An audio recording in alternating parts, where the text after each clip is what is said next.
Hello, friends and lovers and all of the others. Welcome to another episode of Pod from the Bunker. My name is Kev from the Bunker. I do this show on Mondays live on my Twitch channel. It's Kev from the Bunker on Twitch. And I record it and put it on YouTube. And if you go over to YouTube, you can find me at Kevin D. Foster. That's incorrect still. I would love if you would comment on the videos, like the videos, share, and you will find there on the YouTube channel, if anyone's watching live, all the recordings of these podcasts, the video recordings, all of the audio recordings are on all of your favorite podcast platforms, so you can go check them out there if you just want to listen while you're driving or while you're doing chores around the house. You don't always have to watch.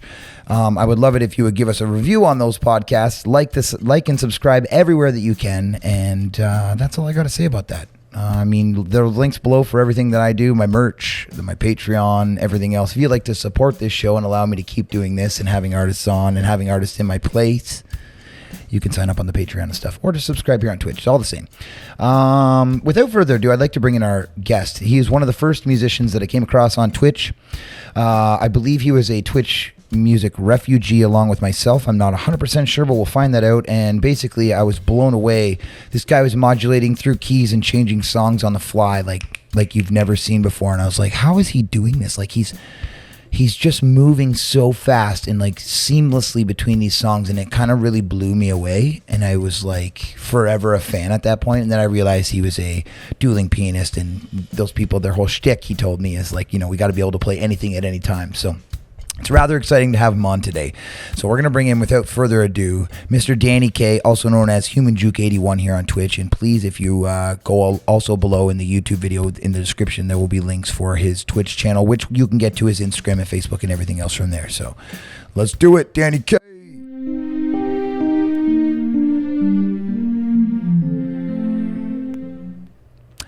My man, how are you today? I'm well, Kev. I've been looking forward to this for a while, man. Good to see you. I love your energy is just relaxed right now, and I'm down with that. Yeah. I played at a county fair on the weekend, and one of the things that was commented was the energy of the artist I was talking to the sound man. He's like, the fact that you're so calm and prepared for this, and whatever the case is, you're ready to roll with it, makes my job easier. And so that same goes for you. The fact that you're just chilling, and I'm like, all right, we're just chilling here. Right. Yeah. Yeah, I hear that. Yeah, so that you played, I saw you'd been doing some weddings and county fair and all kinds of stuff, but busy weekend. Things are wide open again, huh? Yes. But I think I'm supposed to be asking you the questions. You're allowed to ask me back. My biggest question is why do you play music, Danny? Why do I play music? I mean, the easy answer, I guess, is that I don't know. I don't know how to do anything else.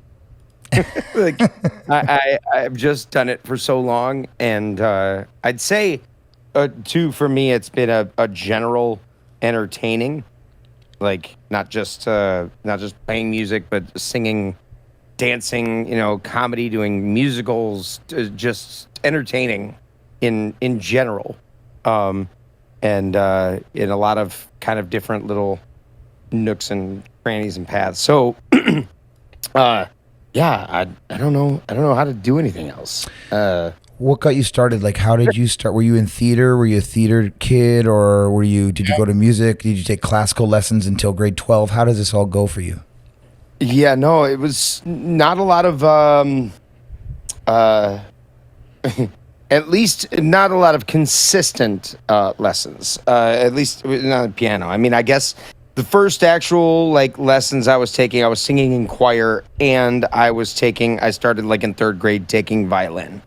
Right. And I played violin until 8th grade, when going into my high school, starting in 9th grade as a freshman. That particular high school did not have an orchestra, so I couldn't play violin anymore. So I really doubled down on singing. At that point, I think I might have played key bass, not knowing really how to play piano, having taken a year's worth of lessons. I don't know. I want to say maybe around 5th grade or 6th grade. My teacher didn't show up. I didn't show up. I didn't practice. And my mom was kind of like, look, what are we doing here? Throwing money away. Just, do your singing and whatever. So we stopped the piano lessons. And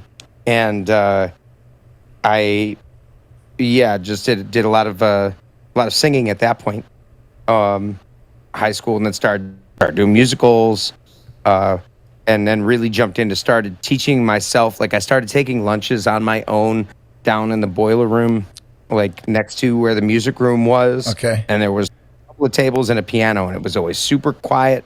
It was like an open campus, so we could go wherever we wanted to if we were in good standing with our lunch. So I would take a piece of pizza down there and park it on top of the piano and like quick slam a lunch and then play piano every day, and then just kept doing that and using mostly doing ear. And I was taking I was really into Ben Folds, and that was kind of like he was one of the things getting me like into playing, like where piano could be more than just like a classical instrument, right, of course, playing pop music. Mm-hmm. So I started doing a lot of that. It just with like ear assisted music reading. I'd be like, oh, what's this part that's really difficult? Okay, okay, that's what it is. Okay, and then I'll just assume all the rest of this, or just read the chords. Like I didn't read a lot of notes. So that, and then I did a lot of like random shows, church theater, shows, and until I decided, rather than go to like a pre-med program out of the prep high school I was going to, I decided, no, I think I want to do musical theater, and I'm going to go to a state school. So went to SUNY Buffalo for musical theater and did that for a while. Lots of shows while I was in college, and every summer I was traveling to Williamsburg, Virginia, doing shows at Busch Gardens. So that would be like, 5 shows a day, 4 or 5 days a week. It's like a cruise ship. Yeah. Yeah. I was in a boy band one year, the Bush Street Boys. I was in the Italian show one year, which was all Lesti Viamo Chamsula and crooner stuff and a little bit of dancing, and it was so hot. God, those outdoor shows. Yeah. And then the third year, it was like a 2-man like family musical special effects quick change extravaganza, which was really a lot of fun to do. It was called the Secrets of Castle O'Sullivan. And it involved like this really amazing animatronic puppet that you had to lend your hand and work the head, and there was all kinds of smoke and special effects. And this was all Busch Gardens? Yeah. It's Secrets of Castle O'Sullivan. It was a 2-man show, and like they would hit a button at the back of the house, we'd hit a button that we were ready to go, and then the show just ran itself. But it was goodness. It was incredible, and it was breaking down all the time. Something would go wrong, and then there would be no smoke, so I actually couldn't make the leprechaun appear. And if the leprechaun didn't appear, the show couldn't continue. So, the smoke would break and then be like, ladies and gentlemen, we are experiencing technical. Is that what you would do? I was going to say, how do you mend that? Because as a performing musician, like if the string breaks or the drum riser falls, you don't stop. You just keep going, right? In that show, literally, like legally, they were like, you just leave the stage. Like as soon as things go wrong, as soon as that show is called, like just run away. We'll play the thing. We'll turn the lights up, but your microphone's off. Like don't try and fix anything. Okay. Explicitly told, don't save the show. No, right? Because literally you can't. Yeah, that's the thing. Like this show in particular, once like one thing was off, like we couldn't stop the rest of the show. Right. Like, so that we could fix this one thing. There was no crew. It was partly why they did this, because like it was cheap as hell to operate. Yeah. Like they hit a button and we hit a button, and like the thing was closed. They had 2 actors and it just went. I mean, there were technical people there all the time, but there was no stage director, crew on site ready to run. Yeah. So no. This is cool because it's such an eclectic background that I see. And like, I forgot the fact, well, I didn't forget, but you play violin And like a lot of what you're mentioning to me is like you were in a choir, you played violin, and you played piano in those formative years of your life, like those years between the age of 5 and 15 years old. You experienced Yeah. Go ahead. And I listened to a lot of music. My parents were neither one of them were musical per se, but they both very much appreciated music and appreciated a fairly wide range.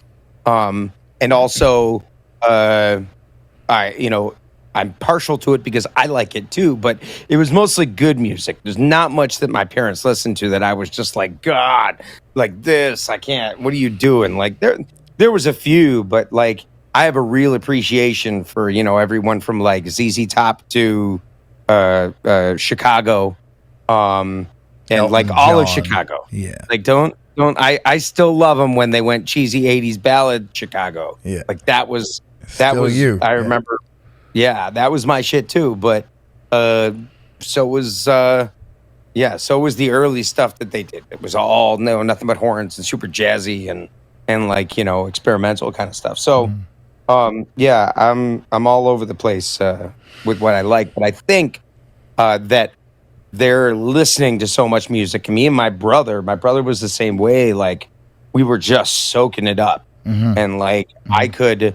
To this day, so much of that stuff I listened to with my parents, like I know, the entire horn solo for this, and I could have sung that solo back to you when I was like 12. Yeah. Because like it just And it's imprinted, just like your phone number, your home phone number from when you were a child, or your home zip code, or those things are in there forever because those formative years, you're like a sponge. And I feel like you just got such a good soaking of different colors of inks and different things that you could absorb. And like, that's what makes you what you are today. So it landed you.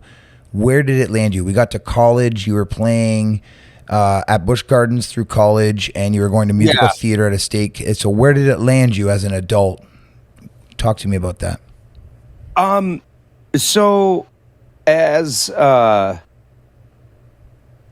was doing shows at Busch Gardens, I'd be, dating, hanging out with people, and we're going out to bars looking for things to do on our days off. We're in college and we're working hard, but we're partying hard. Yeah. And I was going to like Norfolk, Virginia, which had a place called Waterside, which was literally a mall that was just full of bars and clubs and restaurants. Cool. So you'd go, and it was an adult place. Like you'd go and you'd hang out all night. And it was a neat spot, but they had a dueling piano bar there. Pardon me. And that was where I first saw the concept of dueling pianos. Okay. And we were all drinking, so of course, everything seems easy. Well, I want to say easy, but attainable. Right. Right. Like I wasn't just like I'm gonna kick all these guys' asses. I was just like that looks awesome, and I think it's a unique skill set, but I think I have it. Right. Because it really is dueling pianos for anyone who's not has never heard of it, never seen a show. Basically, at its purest form, think of like two pianos, two keyboards, almost always digital keyboards because the way we play them, they're never real. They asked me about the gig this weekend because they thought we were bringing real pianos, and they were really upset when we showed up without real pianos. But this gig was booked through like other agents. Okay. It was a cool thing. Yeah. I'm sorry.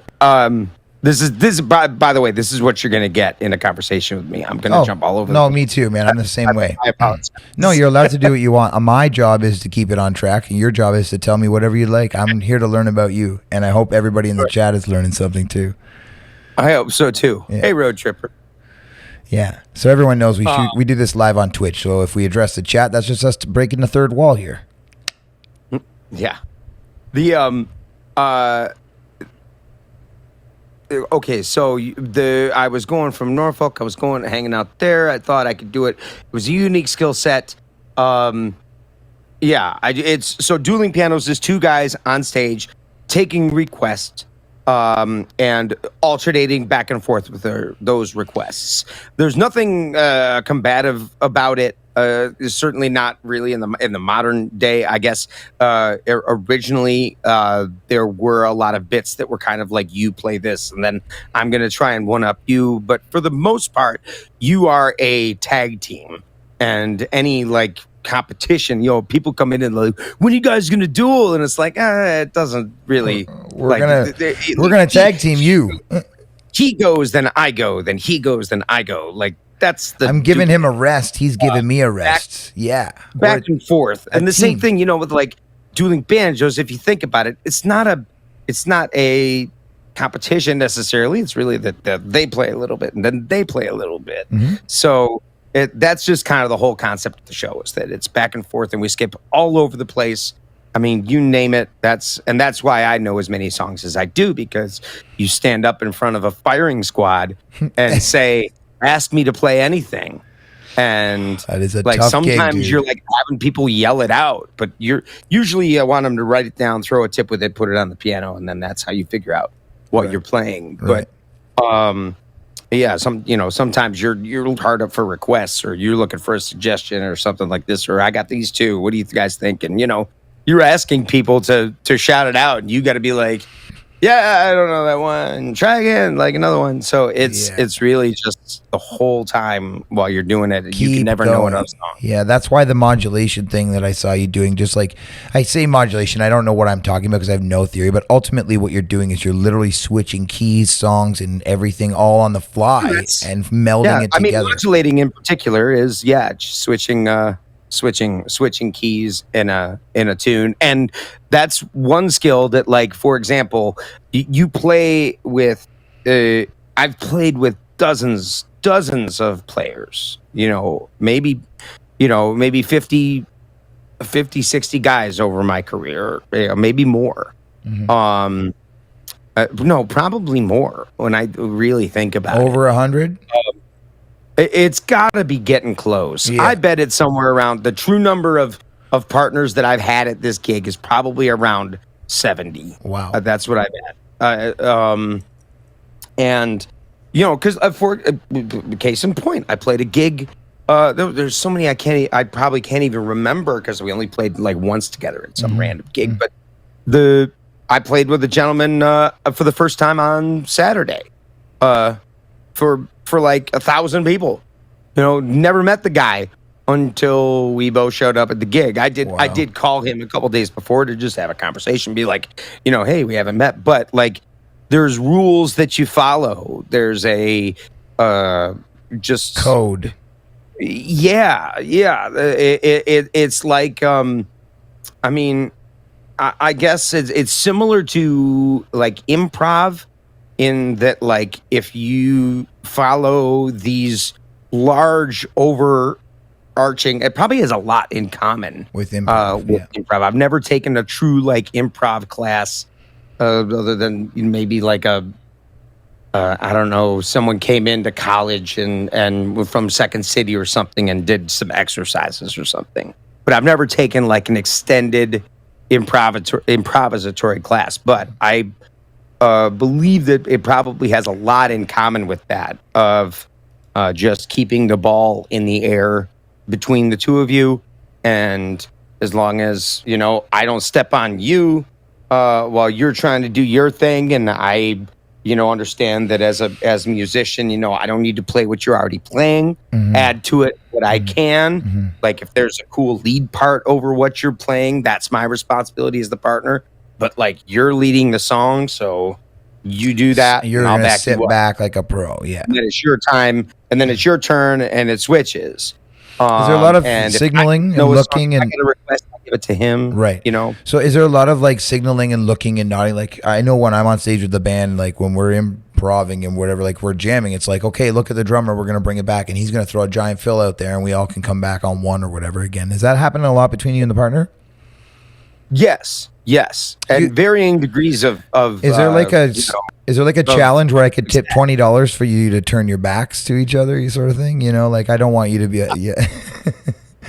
That'd be funny. I mean, like, there's also so many stock ways that so many of these songs are played that that's another reason why you can get together and you don't have to be super communicative, right? Because everyone plays this song like this part, way for doing pianos, so we all kind of know that when this happens, you're signaling this, or that there's a lot of those. Well, I feel like there's a lot of tension built. Weird versions. Like you could not, song. right? But you could not watch that person. There could be a tension build at the end of what he's doing or she is doing, and then you're feeling the fact like, oh, he's gonna drop it off to me right now, and I'm gonna go into "Come Sail Away," really, because it's gonna the dynamic, that tension and release thing. You got to be able to feel that, like in any band, I would say. No. Well, yeah, and it so depends on the partner too, because that's one of the things that makes dueling interesting is that everyone's got different gifts that comes to it. Like some guys have been taking jazz and piano performance lessons, from the womb, and never really sang much until they got into dueling pianos. Some guys were the lead singers in a whole bunches of bands, and then at 30. Picked up piano and now has been doing dueling pianos for, X amount of years, or me, a guy who taught himself to play piano, but sang forever, did a lot of theater shows. And all this melds together. Knew how to relate to a crowd, or at least to be on stage, present, all of that, stagecraft in general, because that's its own thing that's missing. That I think most dueling piano players just have to be all around entertainers, but they all have strengths. Some guys are real musical, some guys aren't. Right. So if I'm playing with a cat that's real musical, then there's so much that can happen, that way. Like if I got a lot of requests. If we're buried, then we don't get any more requests up there until we play the ones that we have in front of us. You know what I mean? But the pianos are full.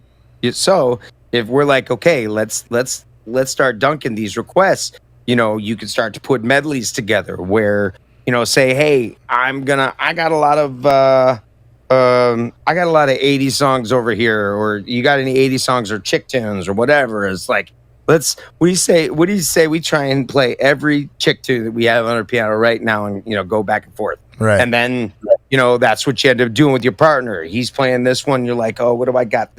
What key is it in? What's the tempo? How can I kind of, glide it in? And that takes special partners. That's the special skill for a long time and, can do that with. Right. How is the overlay? So one more quick question about this before I get to my next question. But is there some sort of overlay that happens, like a sort of you're going to tail off and he's going to tail in, or is it very always abrupt to the bar sort of switch off, or does it blend in all different ways? That's again, there is no there are no wrong answers for dueling pianos. Just entertain. There are better ones, but there's none that are wrong. Right. So. Some guys are, some guys will feather that edge with you. Right. Or sometimes some guys are just like, okay, your turn. Yeah. Okay, I just jump in and play my thing. Right. It all depends. It all depends on the partner, on the night, what the requests are, because sometimes you don't have a good way to feather anything and really link stuff up. Yeah, that is really a skill in and of itself. But that works better if I'm like, oh well, these two songs, what happened Saturday night? I had a request for Tom Petty, Last Dance with Mary Jane, but then I'm trying to remember what the other one was that I stuck in there, but I was like, oh, this song actually works. This works perfect in here, and play it. Oh, it was Colt 45. Oh, okay. Afro Man. Yep. So, so I actually just like ended up sticking Colt 45, in the middle of that because the groove that I was laying down was similar, and I changed the key of Colt 45, but like because it put it in the same key as that, but it worked out really well. It was not something I'd ever done before. Right. Like I just on the fly. go like, okay. So and suddenly I was getting out after the end of the night, and like that was the one moment that everyone commented on. I played for 3 hours, but so we were like, dude, that Cool 45, so. Right. Yeah. It's the fun thing. So let me ask you this. So far to your story, we have all of this different, like you can play the drums, you could play the piano, guitar, violin, you could play all of it. And so it's all behind you there, and you set this all up to loop on Twitch. So I'd love for you to show us how all of this shit works and show us a little bit of you're a jack of all trades, and you are very much a master of most of them, I would say. Like some of them, maybe not. You don't give yourself enough credit on the fiddle. My dad told me that you'll lose. I can. It doesn't count if you can only play a couple songs. Dude, if you can make a note not squeal like a pig on that thing, you're good. No, but it's only a couple tunes. Like to say I play an instrument, you really gotta like play it. I hear you. Yeah, like you really got to be able to say, okay, play this song. Like on piano, most of the time I'll be like, okay. Yeah. But if it's fiddle, violin song, if it's fiddle and they were like, play this song, I'll be like, no. I want Eleanor Rigby so bad. If you can get Eleanor Rigby down on that thing. Yeah, I need to. I think it's like anything else. It's a matter of like time, needing to put the time in. Yeah. And I don't know, like for me to get better at any other instrument, if I'm going to put time into anything, I need to keep putting. I just got my guitars set up for the first time in like 20 years. Nice. So I'm looking forward to getting them back and adding them to the stream. I'm actually going to be playing on like the first guitar I ever bought, which I haven't tried to play on stream really yet. Well, when you were here with me, you grabbed the guitar from my hand you're like, give me that thing. Let's play a song. And that was fun. Well, I knew I could play one and then my fingers would hurt too bad. Right. So I need to get the guitar out, and I have a saxophone too. Like my wife bought me an alto sax a long time ago, and if I'm gonna put any like daily hours into any instrument, I really think I want it. You careless whisperer, you. But honestly, can you show us a little bit of magic here? Can I give you full screen and just let you put a performance on? What do you think? What help me figure out what we want to do here? We'll pick a really good one. One that involves all the things. Okay, well, do you know what my request is always when I come to yours? And I haven't been in a while because I haven't been streaming as much.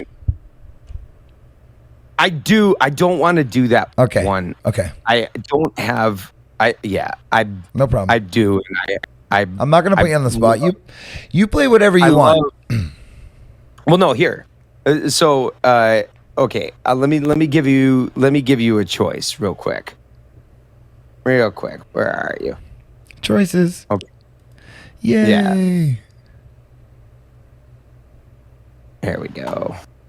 So, because on Thursdays, when for normally, I like honestly, it's really tough for me to do requests for raiders for people who for other channels that visit on most nights, but on Thursdays I'm not running a song list. I just on Thursdays, if I get rated, I play like my best stuff now.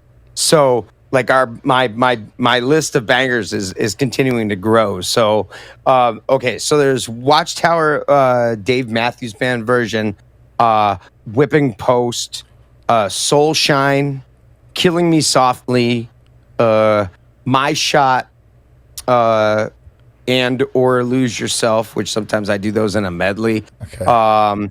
SOB, Nathaniel Rateliff, Creep by Radiohead, Turn the Page, I Wish. I think I personally would pick Whipping Post so far. Yeah? Yeah, but okay. But I'm gonna. No, the last one is Round Here by Counting Crows. Okay, so I'm gonna go with whipping post, and there was 1, 2, or 3 after that. What was the second one after? Like, name the couple after whipping post. Okay, so Watchtower, whipping post, regulate, soul shine, killing me softly. It was either okay. So let's do regulate because I actually want to see some hip hop. Okay. How about that? All right. Heck yeah.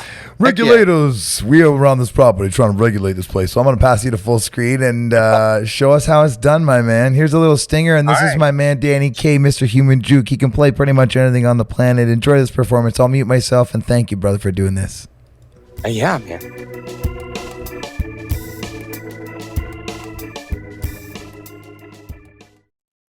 It's all you, Danny. You got full screen. I'm going to mute myself. Awesome.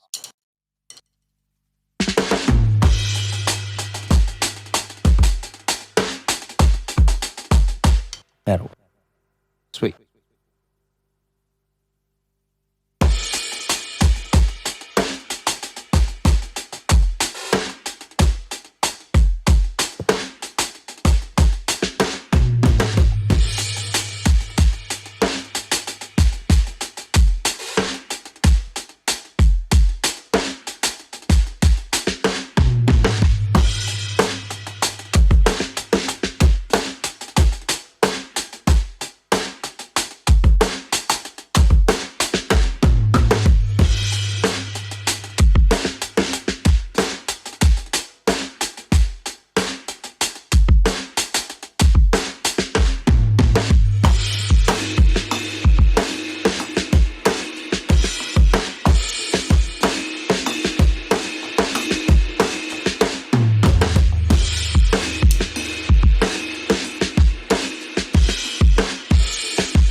It was a clean black night, a clean white moon. What was was on the streets, trying to consume some skirts for the E, so I could get some funk, a moment in my ride.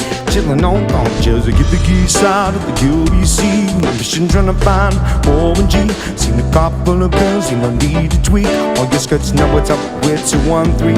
So I hooked some left off 21 in Lewis. So brother shooting dice, so I said let's do this. Jumped out the ride, I said what's up? So brother put some gas, so I said I'm stuck. Girls fit beneath the ride and swerve. They slip so off, they straight in the curve. Thicker than a things, it's a warning tricks. I see my homie and some suckers all in his mix. I'm getting jacked, I'm breaking myself. I can't believe they taking Lawrence wealth. They took my rings, they took my Rolex. I looked at the brother, said damn, what's next? Got my homie hemmed up, they go around. They gonna chicken it, they come with 3 pound per pound. But I come up real quick before they start the clown. I best pull on my strike and lay them busters down. Guns to my head, I think I'm going down. I can't believe this happening in my hometown. If I had wings, I would fly. Let me contemplate. Glance at the back, 16 in the clip and the one in the goal. Can't guard it about it, makes the bodies turn cold. Driving in the yelling, it's a tab and late. Nate dogging one with G had to regulate.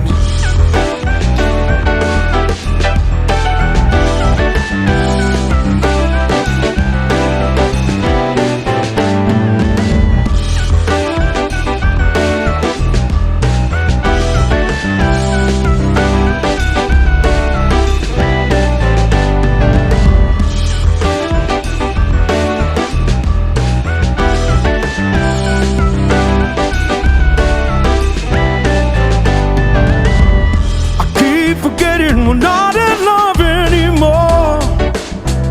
I keep forgetting things will never be the same again.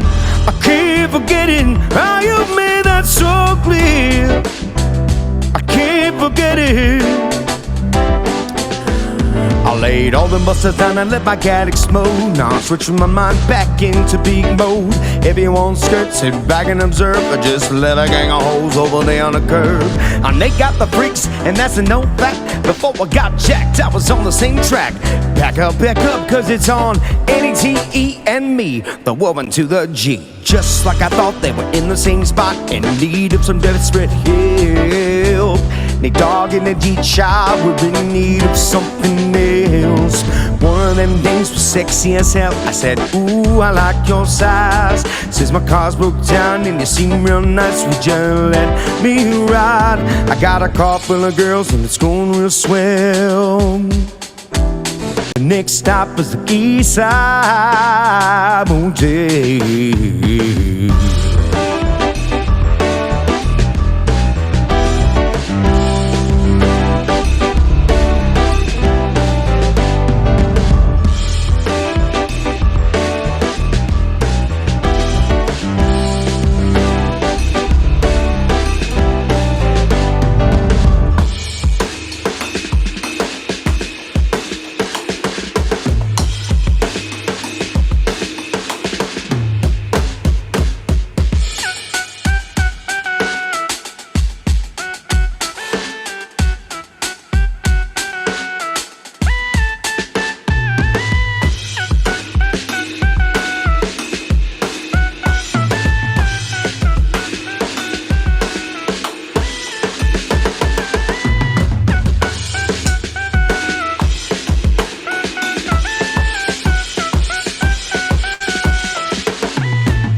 taking it to a whole new era. G-Funk, step to this, I dare ya. Funk on a whole new level. The rhythm is the bass and the bass is the treble. Chords, strings, brings melody. G-Funk, where rhythm is life and life is rhythm. If you know like I know, you don't want to step to this. It's a G-Funk era, funked out with a gangster twist. You smoke, I got smoke, then you're high like every day. If your ass is the buster, 213 will regulate.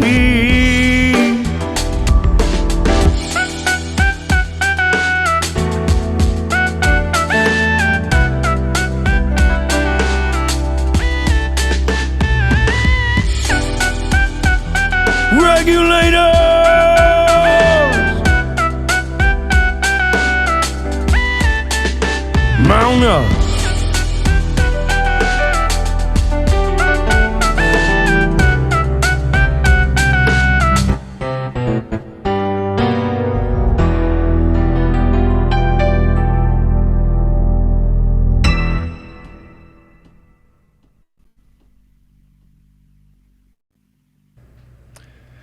Oh, my dude.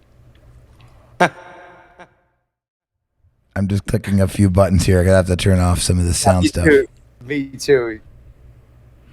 Dude, aces in the pocket. That was amazing. You're like, again, like I see you, and like you're using Ableton now. Yeah. Okay, so Yep. what my question is like, so you went and you did the dueling pianos thing, and then of course the pandemic is how we got to this part right here where we're both sitting in these rooms.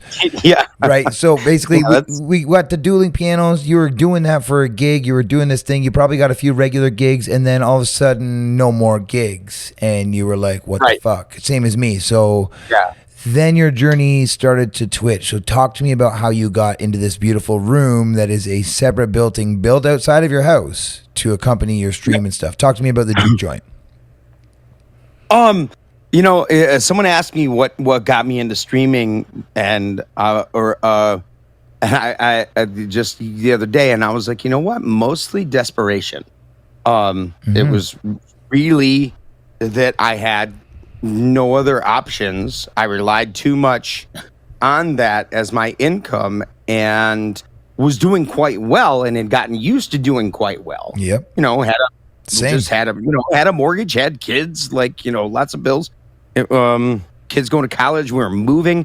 My wife was sick at the time. She had just stopped working at her job of for like 20 years, and she was really recovering. And it was like, I have to do something. And so I started on Facebook, which I knew very quickly I did not want to stay on. It was just where I knew I had followers tomorrow. You know what I mean? Yep. Like Yep. today I could go on and there's people who will see that I'm doing it. If I go on Twitch, I got to convince everybody. Yeah, to get there. It takes time.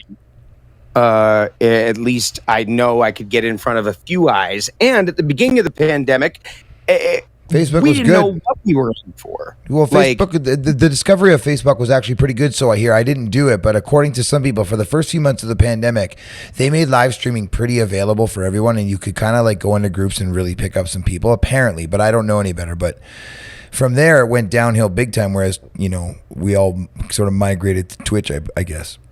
yeah. I mean, it just wasn't built for that. Of course. Facebook was built for, I mean, they try and make it for everything, but, it was really built to do one thing well.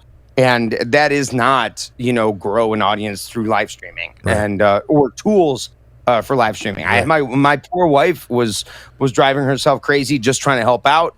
And she had a whole nother computer. She was taking the requests off of the Facebook chat and then putting them in on another computer, putting them into a spreadsheet. And I had another version of that monitor in front of me. Right. So then I see the names and how she's putting them in, and like Similarly happened here. We had you come in the chat, and then a girl I was dating at the time would write it in big black Sharpie because I'm blind, I can't see, and then she would just hold the sheet up, and I would go, okay, so we're on Eagles now. We're gonna play the Eagles next, because there was no way to, I was on Mixer actually, but the streamer song list wasn't available to us at that point. Right. Right. Yeah, so Yeah, onward, so- we creative ways to sort of, desperation. And then Yeah. so from Facebook, how did you get to Twitch? Who told you or why? Man, I had a friend who used to be a part owner operator of Splice Esports, which ended up getting purchased by the Penguins ownership group Okay. in Pittsburgh. And I hadn't known about Twitch other than it was a gaming gaming streaming platform. Right, I didn't even realize that necessarily it had other avenues until much later. But I knew they were out there, and I had a couple friends who were like, you should try that, and I knew that like Facebook was just the short-term play, that I wasn't going to grow there. Right. Things were getting worse and not better. And I was like, how no one can find me. I need to be somewhere can find me, because I know that I know how to entertain, and if I just get in front of some eyeballs, like there's people that will stick around. Right. So that's I was just like, I'm just gonna plan on doing Twitch. So I think I did both for the first month or two to kind of wean myself off And migrate the crowd over. As many people as I could. Yep. Like, hey, I know you all like me here and you like the convenience of it, but this thing is way cooler. There's way cooler things that you can do. Yep. And yes, there's a bit of a learning curve, but so I was able to convince a few people that it was worth continuing to follow me there. Mm-hmm. But not many. It was tough. It was really felt like starting over. Yeah. From not a lot. Yeah, So I hear you. it was just making connections with streamers, and they found the community was just amazing. I feel like part of it was that everyone was in the same boat, and I think that musician wise too, as we were coming over, like it was we all knew, none of us knew what we were doing. Yeah. So it was just like talking to each other and sharing information, and making those, like having those conversations with someone you just met, because you and I, when we first, I was going to bring that up, is like I immediately connected with you because I knew that you were a gigging musician who was straight fucked like I was.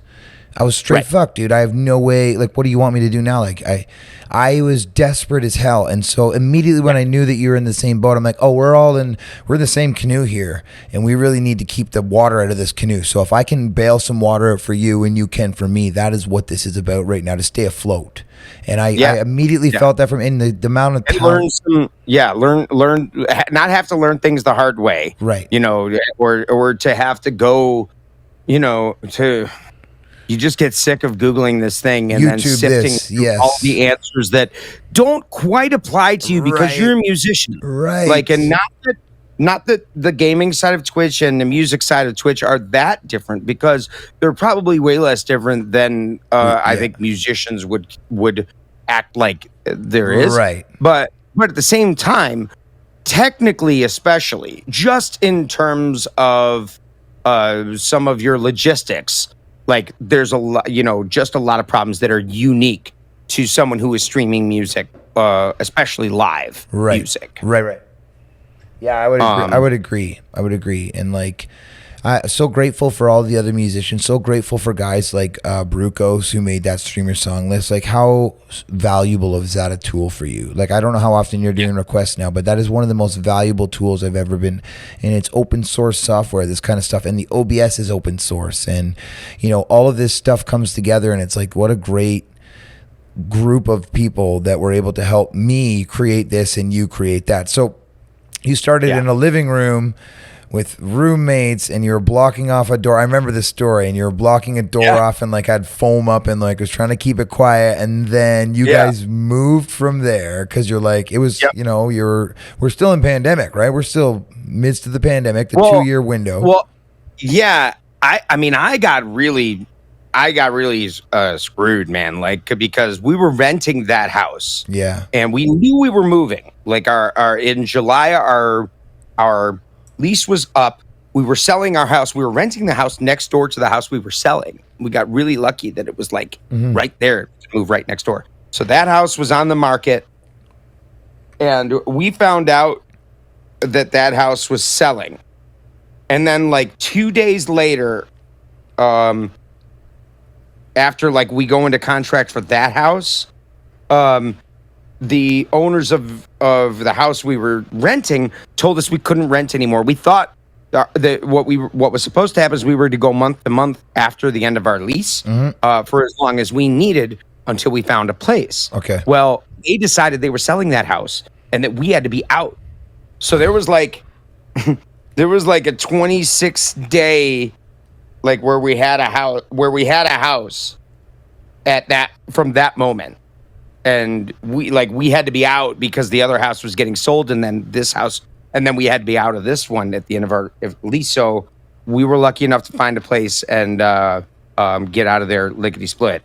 And it's a wonderful place, but what it did not have is a place to stream in. I was doing it in one of the bedrooms in the house, and we were like, this is temporary. I have to do something more permanent. So we built. Hopefully this works. Well, so we built this. Oh wow. Which is it's come a long way. I did a big overhaul about a year ago. Because before it was just like put up the room and then like set up the computer, and everything grew out from that. Okay. But it didn't grow necessarily in a way that was or truly ergonomic or organized. Like different. Yeah, you got the shoulder bone connected to the knee bone to start. Right. All that shit. Because it works. I don't care if I'm walking, sideways. Right. Like I'm walking. Yeah. But exactly. There comes a point at which you're like, all right, I'm barely walking here. Yeah. Let's tear it down so we can build it up again. So, I did that. I hung this like you can see that pipe right there. Yeah, I just the got a rack, homemade roof rack. Yep. And that made a huge difference for lights and cameras and power, just to get everything up and out of the way and off the floor. Also, Brilliant. so I can keep it clean in here, because when you work and when you work off stream and on stream, at the same spot, it tends to get pretty gross. Of course. So, And like I have a couple of cords on my floor, and like when I even try to vacuum, I have to like go and pick up the cables and run the vacuum underneath the cords, because all the like dust and hair will like just stick all up collects in there too. And especially with electronics, it goes stick into the back of all the cables and all the electronics. It's just like it's electromagnetic and sticks there, and I'm like, good Lord. So it's important to keep the place clean. And like the same went for here, dude. Like I had to move, and like I didn't have to move. I had to move things. Like I used to have a couch and a television in a living room. This is now my. This behind me is now my. Yeah. So like, there's and you know what. I can't say how amazing it was to actually be there. Oh to see the other way around. How much fun it was to be in the bunker, just after having watched, and anytime. I think that's one of the cooler things about that I enjoyed about coming up to Canada was seeing the spaces that I had seen from the other side. Always funny to stare where the camera is, rather than where the camera is from, because like. Behind me is a pile of dishes and a pile of laundry, a guitar case, a PA system. You can't see any of that, but it looks beautiful over here. But yeah, we were talking about that. Yeah, it's just horrific off camera. Yeah. Well, it's great, man. And so you guys built a full facility outside of your home. So the beauty thing is, if you want to do a late night stream, or the crowd's into it and you're up late, you can be banging away in there till 2 a.m, and your kids and wife and everybody in the family can get some rest. Yep. That's and no neighbors. I live in the middle of nowhere. Amazing. So was the internet a problem there? That's the other question. Because the internet, was that a problem getting speedy internet there? Because you're rural. Luckily, it's not. Amazing. Luckily, we got a decent. I'm able to get like an upgraded connection from like the original. So Good. it's like like a business connection is pretty damn solid. Amazing, dude. Yeah, so that's great, man. I'm just like so glad to have met you. I'm grateful that we have crossed paths and like you literally have made your way from, is it North Carolina, South Carolina, wherever you live now, all the way to literally sat right over here behind me. And like also I have that VOD that I will get to you at some point, dude, so we can clip that up if we ever need to. It was fun. Oh God. I gotta admit, man, I loved every minute of it. Yeah, it's a pleasure. I always seeing you almost die trying to spit out a bad bean boozle. I mean, literally, like I thought you were gonna die. Well, I just like, can't put it down, and then trying to run away. And I'm strapped in. Like here's had the monitor. Like you can't run anywhere. You got to undo, or else you're gonna pull the whole shit down. It's like, oh no. But when your body says this has to come out, you get up. You don't necessarily think about those things, and you were already gone, and you almost made the toilet when you spit it towards the bathroom. You're right, and I got caught up with my cable, and I'm like, get it out, and it was like slow motion, like if it was a movie, it would have been slow motion, this chewed up bean that tasted like a fucking dead fish. By the way, and then it was just silence, and all I hear is tink, and then you hear in the back. It was just, that's not a fake thing. I just can't stomach it, man. I cannot swallow it for some reason. My body is like, nope. My wife is super sensitive to stuff. Yeah. So it exists like super, like there, it is no, even no smells worry, but, too. Like certain smells. I'm not saying that I'm not going to laugh at you, but I totally understand. No, the great thing is that you should, PJ did laugh, by the way. It's just that's a great thing about the community is a couple things that both of you and I do is like we will make ourselves look like an idiot for fun when the community is solid towards us and gives us a little bit of help, and it's cute. That's part of streaming. Entertaining, like it's not necessarily the normal. Like I mean, there's a little bit of self-deprecation in a live show and all that, but streaming, there's just this slight more like bit of masochism, like where they like to see you really they love of course they do. That's just part of this new territory that we found ourselves adrift in. A couple spoilers I'm going to give to the crowd right now, and maybe you have told them already or not, but I'm going to do it now just as we end off, and I'm going to ask you a couple fun questions too. But like I'm doing a second version of Aces, a piano acoustic version. It's just going to be human Juke on keys. I have an old fella here in town who's going to play pedal steel. So similar to like Harvest Moon, like those little beautiful little things, and then just vocals and probably no harmony or anything, just the most stripped down version. So Juke and I have been working on that together, and it's going to be exciting to put that out to you guys, and we'll get some credits in there for him and the steel player and stuff like that. But on top of that, I wanted to ask you, like, if you had one other. And it doesn't have to be a piano player, but let's say they were playing piano. It could be any musician ever to duel with in the world. Like it can be Elton John or it can be Jimmy Page. Because let's just say Jimmy Page guitar translates to piano. Who would be, who would be your ultimate dream dueling pianist and be as crazy as you want with it? It can be anything, any musician that you adore, admire, look up to, etc. Greg Allman.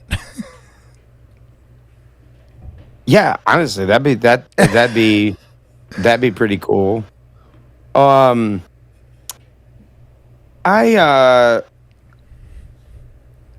don't know. I mean, doing something with Elton and Billy Joel, especially if we're talking, you know, I get them when I want them. Yeah. You know what I mean? Yep. Like, you know, I don't have to take Billy Joel right now. No. Can I get Billy Joel like 20 years ago? Yes. Maybe. This is your dream world, dude. Yes, absolutely. Like mid-90s? Okay. Mid-90s or 90? Okay. Somewhere like there. Cool. See, that's the dream. Yeah. Oh, we're getting slammed over here with love from our friend Dave. Thank you, Dave. BDD.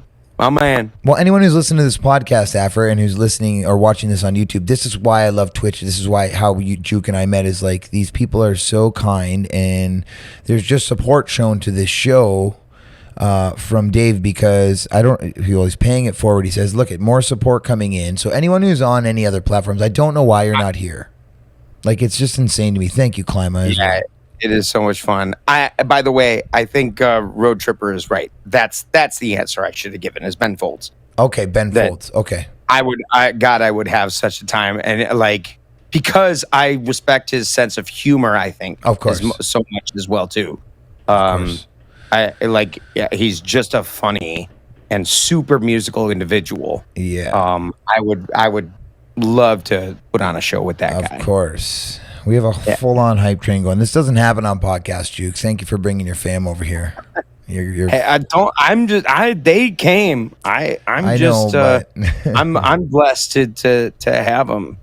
BDD, Klima, nice, Shea. Yeah, thank you guys so much. And like, we're breaking the third wall here a lot, but that's cool. Like, I think one of the main things that I want to talk about today is the fact that we both came from other worlds, and we both are now embedded and indebted in the Twitch world to these communities. And I have not been there as much as I would like to for my community this summer, just due to trying to balance my old life and my new life again. And I will find that balance. Yeah, and you gotta find what's, everyone's got a unique case too. And I think that is what makes Twitch so special. But it's what makes it difficult for us as creators, because which it is weird even referring to ourselves as that now. I know, but like content creator, we're artists, but same thing. Yeah. Well, artists, but even content creators. But that's what we're doing. Yeah. You're recording a podcast on Twitch, man. Yeah. Sorry. Like, it just is what it is. Content. Yeah. And it's it is a new thing. But yeah, everyone's got their way. It's me giving up Saturdays, which I had streamed every Saturday, like for a really long time. Right. It was really difficult, but it was a necessary thing to be like, nope, I'm back, and I have too many gigs on Saturdays to give them up, and to promise that there'd be a stream, but there only be at half the time. So right. Yeah, and like, honestly, like, there's a certain level of like, if I have a wedding, I can't, like, the I don't know how to say this without being weird about it, but the amount of income that I make from playing a 3-hour wedding is just, it's too much money for me to. I have to take that. I can't say no to that. It's just impossible.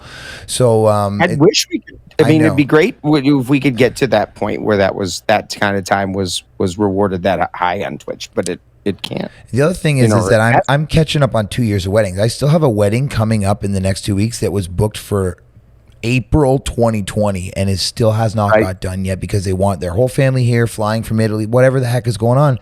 So I've been literally wedding after wedding after wedding, and all these things that I have to like meet from the last 2 years. So once that is all, I think by the fall, got the show going, I'm having artists coming over, I can get myself back into the schedule doing regular streams and stuff. But yeah, it's good to see how you've done it, man. You're doing your gigs, but you're also staying strong on the stream, and I aspire to do that a little bit more. And these people are just blowing up this hype train here. So thank you guys.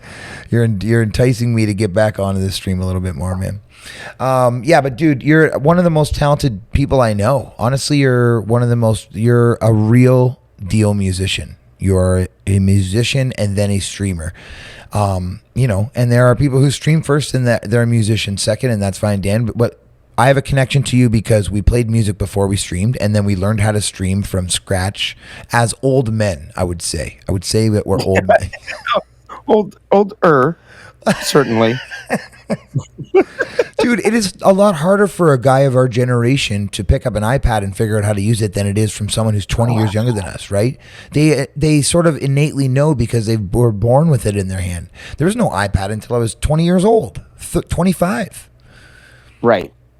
So it's I'm proud of us for you have a sweet room, you have all these camera changes, all of your stuff is tight and clean, and you've done a tremendous job, man. And I actually really look up to you. When you came over here, I gotta tell you, I was super nervous, man. Like, you're a guy that, and I mean, I know that a lot of people are acted this way to you, but so you should take note. The reason that the Lemons were nervous and that I was nervous and that all these people is because you have a certain aura and a certain level of entertainer and skill level that I think you underestimate. You're really, really good, dude, and I just want to tell you that and keep you not so humble, because you don't need to be that humble. You're fucking awesome.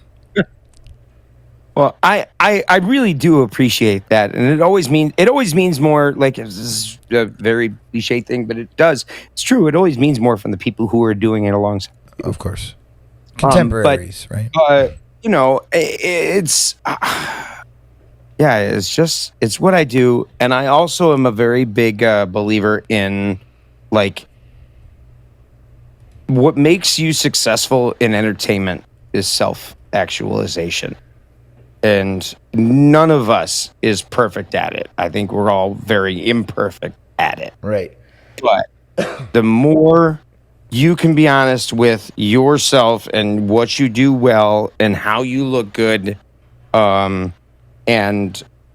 also that knowing all that also allows you to frees you up and allows you to make mistakes because like that's maybe not what you're that good at, but like you can give yourself that grace, but you can also be honest with it and be like, I don't do that well. This is something I do well. These are my strengths. How do I push lean those? into that? Yeah, lean into what you do. Yeah, and learn how to show that off.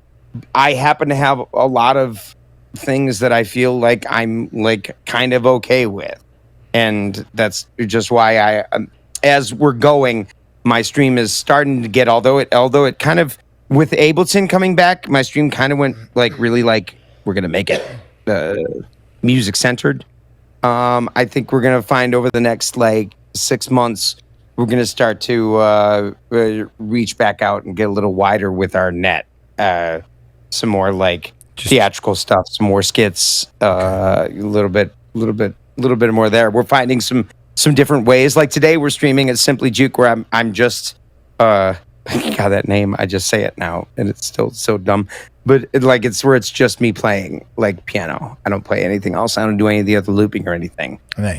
On Mondays, so that's giving us a whole nother kind of color level. Yes, of course, color, shade, texture. And then Wednesday will be everything again. Mm-hmm. And then Thursday is shaping up into like a grab bag kind of community, gaming, drawings, all kinds of really fun stuff, especially for the subs on Thursday. So, nice. Yeah, man, I'm excited for this month, and I appreciate those compliments. It was great to come and hang out with you. You're a fantastic writer, and what you blew me away with what you built in that studio. Literally built. Stuff that those between the camera sliders and that streaming box, like I was absolutely floored, and like came back, being like, yo, I've always said I love Kev's voice, and you guys should have seen, what he built there, what he came up with, that whole case, like that was totally Kev engineered, like that was amazing, and I'm like. It's funny. That's what COVID did to us. Yeah, it forced us to innovate. Yeah, I was just about to say to you again. Once again, that was desperation, dude. It was like, Here's the thing with that case is like I'm in debt of gratitude to these people. All of these people here who are hanging out with us, whether they're fans of yours or mine, they're Twitch people and yourself. I owe all of them something for the 2 years that they propped me up like a pirate's peg leg. They literally held me upright, and that case was built out of the fact that like, I have to bring these people on the road at some point. Like I have to show them what I do in life. I have to show up and like, I don't want to bring a phone. I would not do them justice. I want to bring, and it's still not there yet, and I still haven't really honed it in. Again, this fall I would like to have, what I would like to do is, hey, if we reach said goal this month, I'm bringing you on the road on the last show of the month. So it's kind of up to the community for me to take you out with you, but I'm prepared. Oh, cool. Yeah, I'm prepared to do that, and the goals will not be hard. They will be minor goals that will be to pay for the extra hours of time for me to unplug it here and take it there and set it up and, all of that stuff. Because it is a whole thing. Like it's one thing to go live where you've been live, to do it. And because it has speeds. It has to be more than just turning on a phone. Like for us now, because we've been so deep in it, it's like there's no way I could go back to that now. There's just And you as well. Like, I mean, the way you're set up there, if you were to bring a stream to a gig for whatever reason, you'd want to plug in both pianos. You'd want to have everything lit up nice and good and look good and sound good, just because we put so much time into it, man. Yeah. It's funny now. My live gigs have become what my stream used to be. I'm taking my RC 500 with me, so the 505. Do the loop thing. So now it's like my push looper. With that to do solo shows, and that's been fun. Nice, dude. I'm excited, dude, and I would love to one day, like you said, I'd like make my way there to the Juke joint. I owe you a visit, and then I would also like to, like, you come north quite a ways to play gigs, right? Like DC and stuff. Yeah, I go to DC plenty. Yeah, I mean that's halfway here, for crying out loud. I could meet you there. Yeah. You know, I'll show up to your gig and see, I would love that one day too. So all in good time, man. I have been thinking, and I really think that there's some way that maybe next summer that we can set it up so that I end up doing a little like Twitch showcase with a bunch of different musicians on, like, I don't know, maybe a Sunday afternoon or something at my club.